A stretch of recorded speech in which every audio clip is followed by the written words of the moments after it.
Yo, yo. So I'm not the biggest Nick Fuentes fan.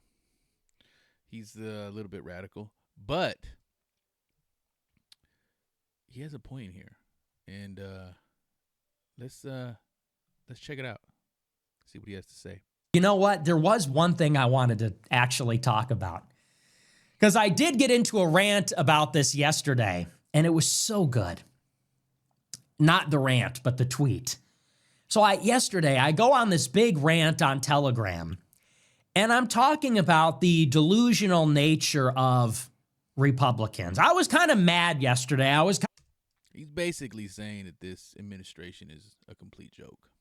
That's basically what he's saying right off the jump. Like, this administration is a joke. Let's keep it rolling. Kind of like pissed off. I was just kind of out of sorts.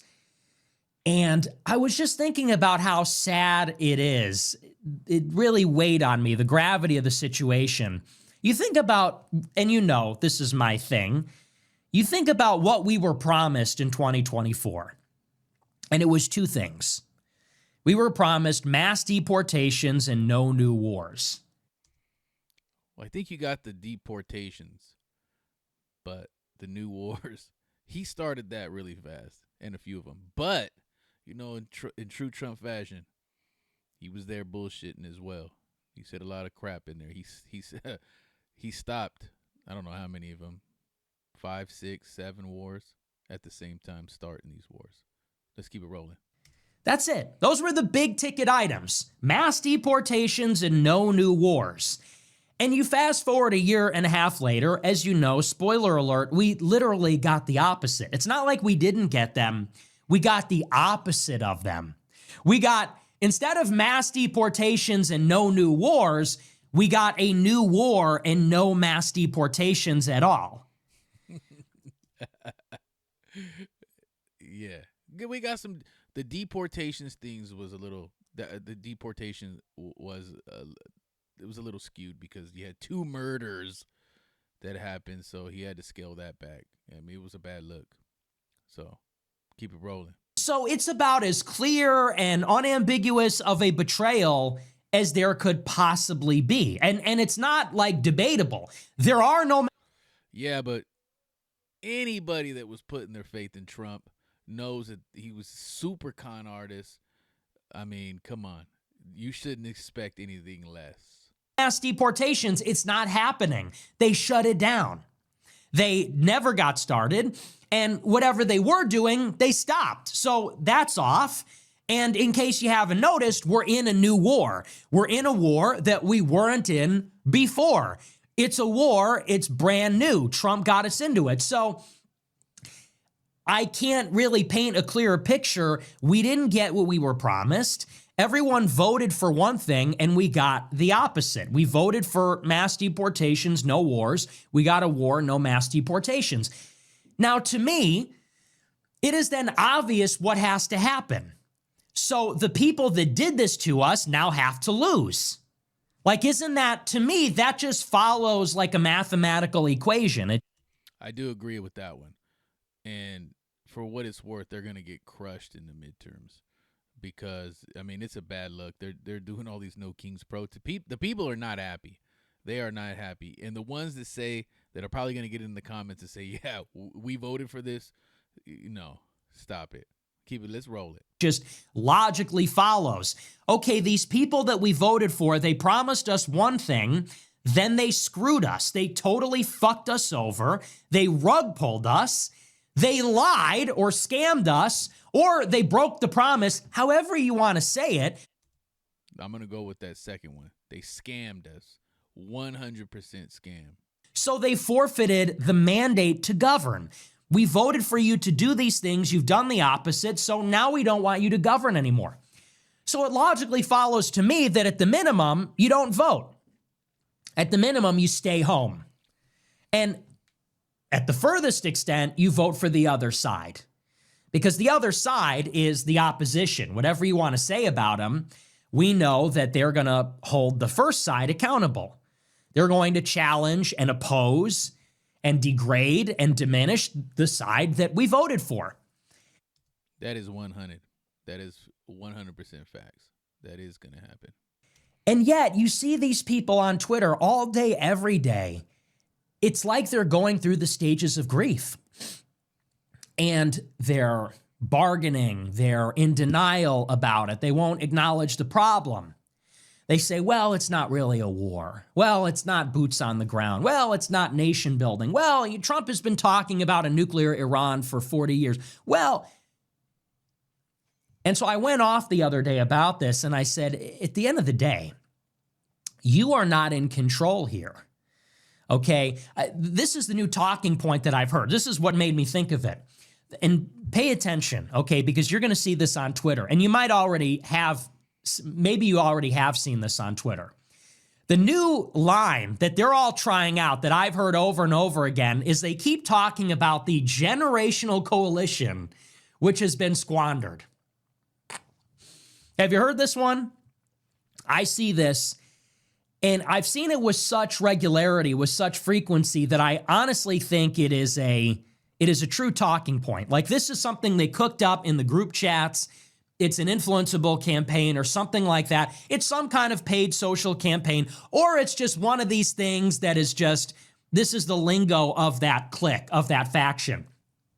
But I see this on Twitter for the past couple weeks. You think about where we are. We're in this war with Iran. It's like the worst case scenario. It's just going so badly because we can't extricate ourselves from it. We can't leave. Gas prices are at an all-time high. It's going to crash the global economy. And you're 100. I'm not even going to lie to you right now. I'm in California, so I mean, gas prices are always, $4. In some places, it's almost $10 a gallon. And I know red states are starting to feel that too, because I know they've had the luxury of like $2 a gas, $2 a gallon gas. But I think it's strictly in the $3.50 territory. thinking about how bad the situation is, and all they can say about it is this generational coalition has been squandered. Trump put together a generational coalition, and it could have been used for one thing, and it's being squandered because of the war in Iran.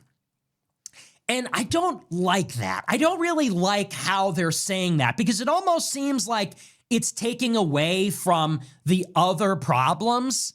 Like, war in Iran is bad in and of itself. War in Iran is bad because it's going to bankrupt the country. It's another forever war. We're going to build an Israeli empire. It's a betrayal of all the promises. It's America last. Like, there's so many things you could say about it in and of itself that they will not say. Yeah, I'm not a big fan of Nick Fuentes, but I mean, he's kind of spot on this. This is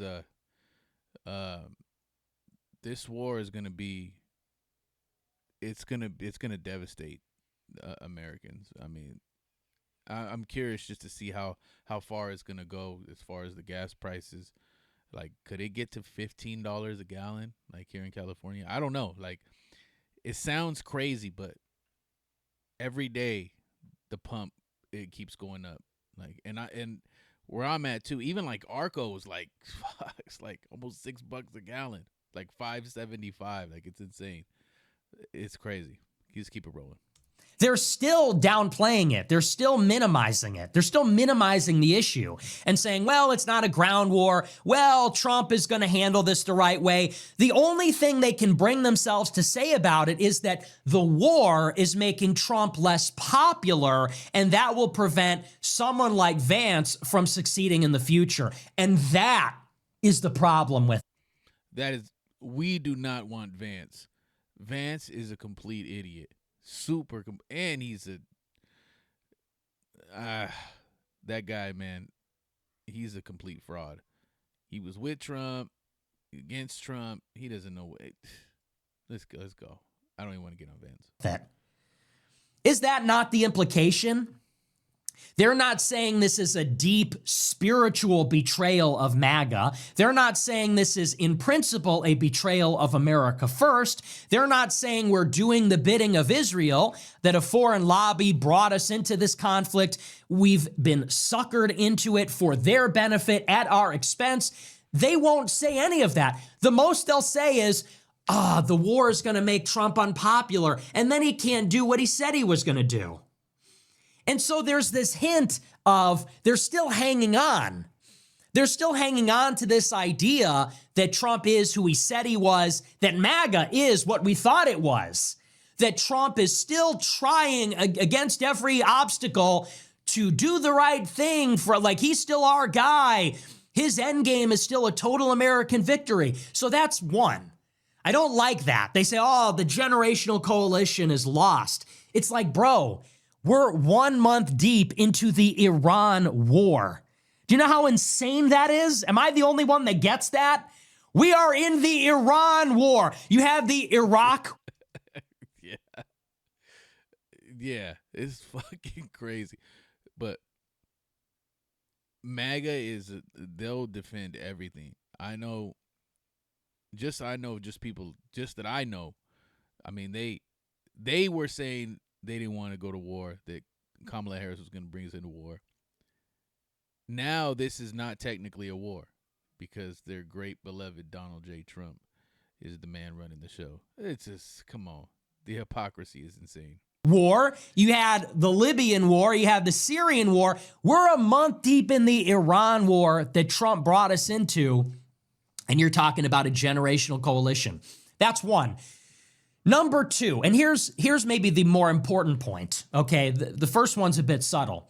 The more important point, and I tried to tell you this throughout 2024, and I've been telling you this throughout 2025, and listen closely, okay?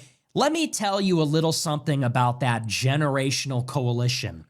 It isn't real, okay? Did Trump win the popular vote and the Electoral College? Yes. But what was the real generational coalition that came together in 2024? It was not a coalition of voters. The voters had nothing in common. You understand this, right? Who were the voters? It was a lot of Hispanics, and it was a lot of white people. And it was the podcast bros. It was guys like Joe Rogan, and it was guys like Tim Dillon and the comedians. And it was various people that were sick of wokeness. And it was apparently some Muslims and Arabs near Dearborn. Not to mention all of those podcasters are starting to, Andrew Schultz, Joe Rogan. They're all turning on this administration. It's a complete clown show. Michigan, who were upset about Palestine, and it was leftists who sat out the election because of Biden's genocide in Gaza, and so on and so forth. But the real coalition in 2024 was happening on another strata. It was vertical, not horizontal, okay? Or rather, you're looking at the wrong latitude. I'll say it in that way. The generational coalition was not a latitude. It wasn't a horizontal down here of Mexicans and whites and, black people that didn't like Venezuelan refugees. The coalition was up here, different latitude, different horizontal. The real generational coalition was all of the little tech money mobilized by J.D. Vance, David Sachs, Elon Musk, Andreessen Horowitz. So all the little tech people that wanted to supplant big tech. So all the little tech people, all the effective accelerationists that wanted their drone companies, their AI companies, their rocket companies to get the government contracts instead of Bezos' rocket company and Anthropic's AI company and the other drone companies from private equity. It was the little tech. The other part of the coalition was the Israel lobby, good old-fashioned Israel lobby, the Jewish media that stood down and didn't oppose Trump. That is 100. That is 100% facts. Basically they wanted their drones in, and they wanted to squish everybody else. Yeah, it's crazy. The donors like Miriam Adelson that donated $100 million, AIPAC, which was involved in 24, dethroning progressives and even trying to dethrone a conservative that voted against foreign aid to Israel. And it was Wall Street.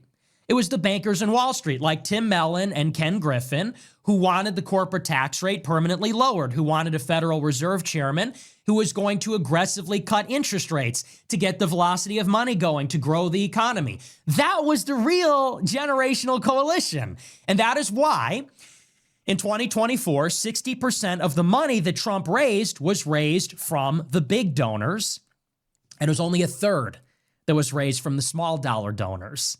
The real coalition was a moneyed coalition. It was a coalition of the interests that wanted to see Republicans come in and take over from Biden. That was the generational coalition. Now, to the extent that there was a media blitz, to the extent that Mark Zuckerberg stood down in 2024, to the extent that there were all of these vibes, and people thought this was a movement and we were going to end wokeness, and it was a reaction to Biden's auto pen and whatever you want to call it.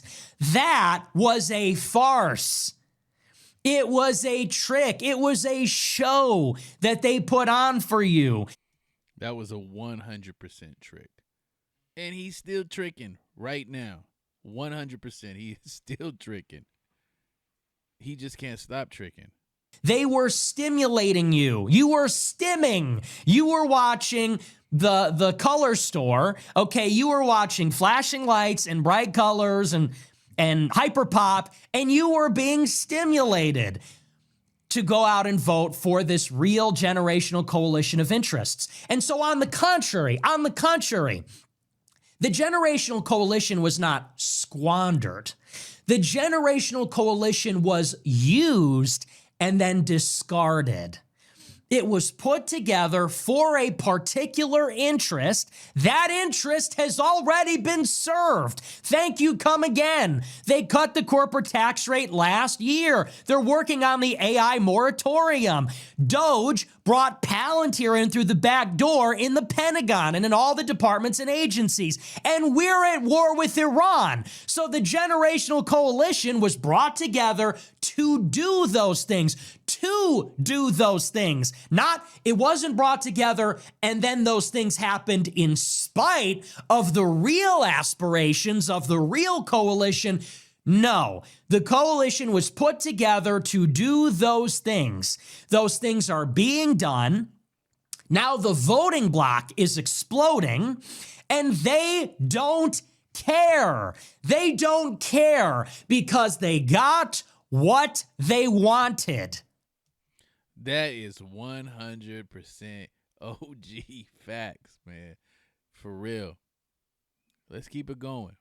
So who is left holding the bag? Who is left waiting outside on the curb? Who is left hanging in all of this? It's you. You are the sucker, the voters that thought it was going to be a never-ending Creed concert, that thought we were bringing grunge back, or whatever, that it was going to be a golden age and there's going to be smart cities on the blockchain and it was going to be Columbus Day and we'd all say Merry Christmas and we're going to get trannies out of girls soccer.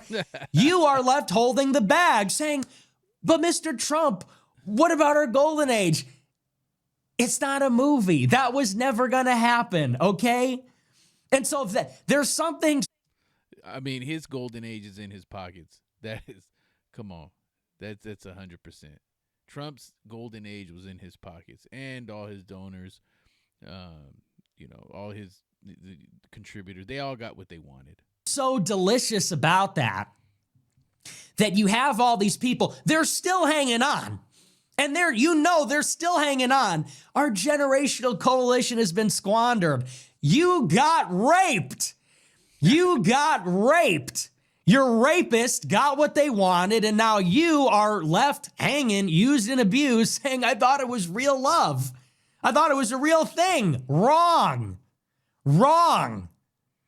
And that's what these people don't understand. They say, because in their mind, the generational coalition was all of the posters on Twitter. And who are the posters? Jewish academics connected to Claremont? Next. Who are the other posters? Balding Gen X girl dads, cucks, people that care about the integrity of girls' sports, people that care about Columbus Day, people that are getting up on a stump speech at their school board meeting talking about, I'm proud to be white or something. You thought that was the generational coalition? Numbnuts? They did. Hey, yo, man. Hey, Nick Fuentes is funny as hell. This guy. They thought that was the generational coalition was a bunch of high BMI, balding girl dads and wife guys, a bunch of Gen X cucks, and they were going to put on their theme music. They were going to put on Linkin Park, and they were going to stroll Please, no fucking Linkin Park. Please, not that. into Washington, D.C., and they were going to shit post with an A until, I don't know, they made Heritage America come back, until they made it 1990 through Science or Magic. Yeah, no, I hate to break it to you, but that's not politics. That's called wish casting. Okay, that's called magical thinking. That isn't real. Okay, no, the posters are not in control of anything. They're not in control of anything, and they are not calling any shots, and they have no power, and they will never get what they want. Okay, the generational coalition were the billionaire oligarchs that put up the literal hundreds of millions of dollars in donations to make all this happen. Bernie Sanders talks about this all the time. He talks about this all the time about the oligarchs and their influence in politics. We need to get them out so we can have fair, politics from here on out. And that's why they got their cabinet picks. That's why they got taken care of in the big, beautiful bill. That's why the State Department serves at their pleasure. Okay, that is how politics works. And this is something that people need to ingest and download on a fundamental level. What does that mean for all of us? It means that we need to have our own coalition. Okay, you cannot put your trust in a movement where you are the junior partner. You cannot place all of your faith and all of your hopes and wishes on a movement that doesn't answer to you, that doesn't value you, that isn't listening to you, that doesn't prioritize. You're not getting through the MAGAs with that. That's not going to happen because these guys are like literally drinking the Kool-Aid. I mean, it's like literally they're in a time zone. Like they're in a warp. They're in a time warp. Like literally like they're in a spell. It's fucking insane. Like you can't fax anything. Not even Nick Fuentes can change their mind. And this guy right here, Nick Fuentes, is like the biggest right-leaning, guy on the planet. And he even knows this bull. Let's grow. Let's keep it rolling. Then that is a different movement than in 2016. In 2016, the message was explicitly, this is about the forgotten men and women. And we're going to drain the swamp. And we're going to create a website called greatagain.org. And we're going to hire people from inside the country to come into D.C. and work in government. People forget that that was a thing, but it was. Google it. In 2016, the movement was premised on the idea that it was a populist takeover leveled against the deep state. It was a loaded gun pointed at the deep state, and it was the people and our leader, Trump. But a lot has changed. In 2016, 60% of the donations were small dollar donors. Now it's the inverse. In 16, Trump said, I'm not taking super PAC money. I'm not taking billionaire money. I'm a self-funder. I'm going to fund my own campaign. I don't have donors with me. It's me and my son. Yeah, but he knew he wasn't going to win. If that he couldn't do things that way, he wouldn't have won. Aaron, and that's it. And it happens on both sides, the Democratic side and the Republican side. It's me and my supporters. That was what the Trump rally was about. It was people power. He doesn't have the money. He doesn't have the establishment, the endorsements, but he had that people power, the excitement, the enthusiasm. That's what he represented. That's not the case anymore. And I tried to tell you that in 2024. It's different now. It's different. It's not the same. The value proposition is completely different. That was not the message in 24. And no one could say that it was. In 24, the message was, I'm running to get out of jail. I need as much money as possible. I need to be everything to everyone Some people think we're getting mass deportations. Other people think we're stapling green cards to diplomas. Some people think they're getting the West Bank in a war with Iran. Other people think we're getting no new wars. Am I wrong? In 2024, he needed to be everything to everybody. That is how you get your generational coalition, because everybody was projecting onto him what they wanted. And that's why people in Dearborn, Michigan read a rally with him thinking he was going to free Palestine. But then Trump would go to Mar-a-Lago and hug Netanyahu, who believed Trump was going to deliver to him the West Bank. And Trump would go to a rally or the RNC where they're holding up signs that say mass deportations. Then he would go on the Do not collect go. Do not pass go. Do not collect $200. You're going to pay Netanyahu $200.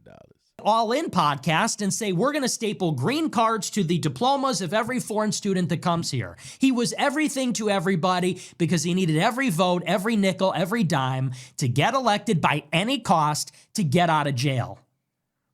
And so he did. Yep. And then the chips fell where they would.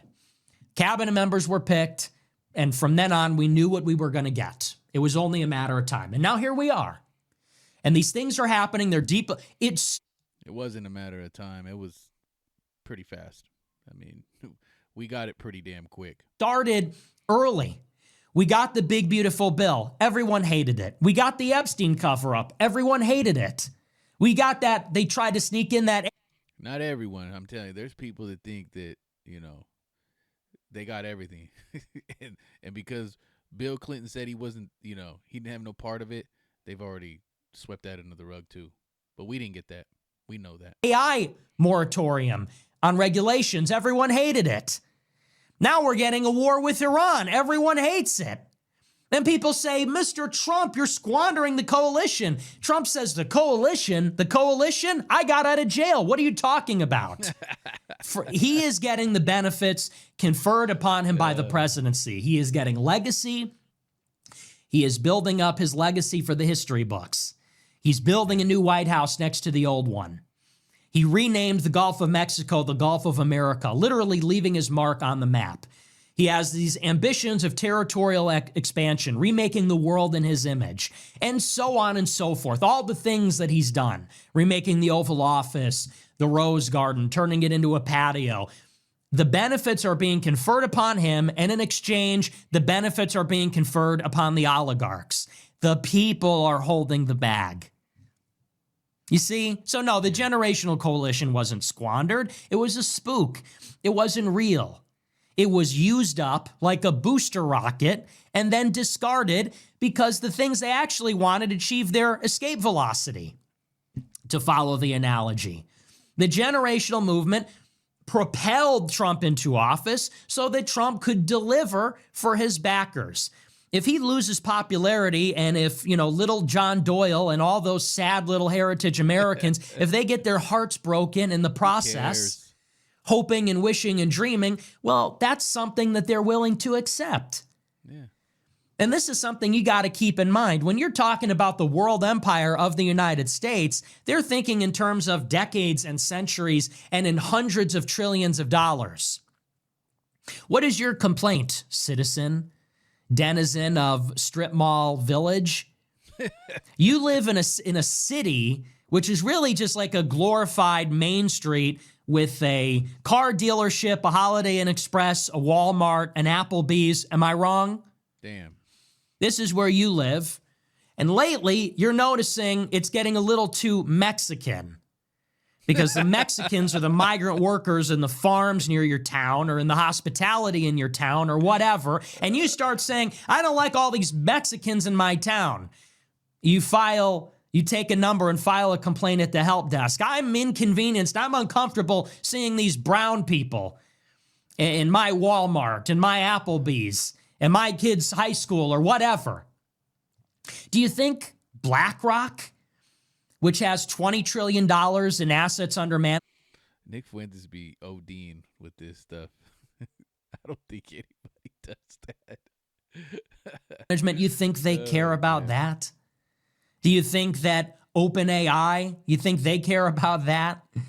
Okay. Do you think Tim Mellon Do you think Jamie Dimon, who just built a skyscraper in New York City, do you think they care that you're inconvenienced? Who do you think brought them here? Why do you think they're here? And who brought them here? And who do they benefit? It's a new slave class brought in to replace the old one. You. They're being brought in by the elites. They're being brought in by the generational coalition because they make money, okay? Because that increases the profits of the oligarchs who funded the Trump generational coalition. So if you think that your provincial concerns from all the way out there in Nebraska or Iowa or Minnesota, you think they're reaching the imperial capital? So-and-so with 2 first names is mad that there's too many brown people in his neighborhood? They don't care. Because a pipeline needs to go through Saudi Arabia, because a pipeline needs to go through the Middle East, because the trade that goes through the Panama Canal needs to be charged and billed to a Panama controlled by the United States, and so on and so forth. So we have to think a little bit bigger. We have to think a little bit more globally, and we have to be a little more sober-minded about these things. You want to run the government? Become the government. Don't vote for Trump thinking he's going to come and save us. He's going to come down the golden escalator, which is metaphorical in many ways, rich in symbolism. He never came down the golden escalator. He never came down from his class to help us. He definitely came down, but to steal. That's what he did. He came down, but it wasn't to help nobody. It was to pad everybody's pockets. Have to go up, okay? We have to actually ascend the escalator if we are going to take what we want. So that's the message. I know I'm kind of like, we're like an hour into the show already, but I keep seeing that message going around, and it couldn't be more emblematic. It couldn't be more definitive of how they don't get it. When they say our generational coalition got squandered. And I've been saying it in exactly that way. It's sort of sad. Your movement, our movement, your movement, my movement, to the extent that we were all part of MAGA and we have all these sentimental feelings about it, we have these attachments to it, this is all collateral damage. Getting us sentimental about it, nostalgic, wistful, emotional, that's all part of it. Getting us to emotionally invest, that's part of it. And you got to realize that in politics... Yeah, that's not part of it. That's most of it. That's like 90% of it. Because if you're vested in it, you're not getting off. There's just no place for those kinds of feelings. This is the biggest game in the world, and there's no room for crying. There's no room for sentimentality. There's no room for any of those kinds of feelings. Only calculation. So I see these sad girl dads and wife guys on Twitter. What about our generational coalition? Mr. Trump. They, honest to God, thought a generational movement spawned in response to trannies playing soccer with their daughters and Columbus Day being renamed Indigenous Peoples Day, and because Disney Plus cast the wrong character in The Little Mermaid or something. I mean, that's literally what they thought it was. A guy like Matt Walsh, or that archetype, he really drives his daughter to soccer, watches Disney Plus with his daughter, oh, man. and he thinks that is the world revolves around this, or at the minimum, the world of politics revolves around this. And it just doesn't. Sorry. It doesn't. So we have to think as an empire. You, me, we are citizens of the empire. Welcome to the American empire. We're in it. Yes, we have a global reach. No, that's not going to change. Yes, we have a massive amount of diversity, and we're going to have to live with that. Actually, we're going to have to be realistic. So we need a cutthroat mentality of increasing. You and me, citizens of the global empire, as heritage Americans, legacy, multi-generational, we have to take what is ours. It won't be given to us. No one's going to save us. No one is going to come and hand it down. We have to fight for it. We have to take what is ours. I'm so sick of all the doom and gloom. Are we going to win? Is it possible? Is America over? It's always sort of been over. We're born, we live, we die. We watch others die, we get sick. We don't get what we want. Life belongs to those, the empire belongs to those that show up and fight and win. And winning isn't easy. So that's how you have to do it. And that's how we have to approach politics. So don't get mad, get even. Don't hate the game, play the game, get in the game. That's why I tell people, you want to get involved, be a college Republican, get on a campaign, be an intern in the administration, and start working your way up the ladder. I'll tell you something, whether a Republican wins or whether a Democrat wins, there's going to be groypers in the next administration because we've taken care of things. We are outcome independent. What's your thoughts on this guy? He has some valid points. He says some things, but one thing he does know is his administration is a joke. And yeah, we're all together in this, but fortunately, some of these, MAGA guys are they just don't get it, So, but now maybe with the gas prices are starting to hit, crazy numbers. Maybe they'll start to get it. Anyways, like, follow, subscribe. Peace.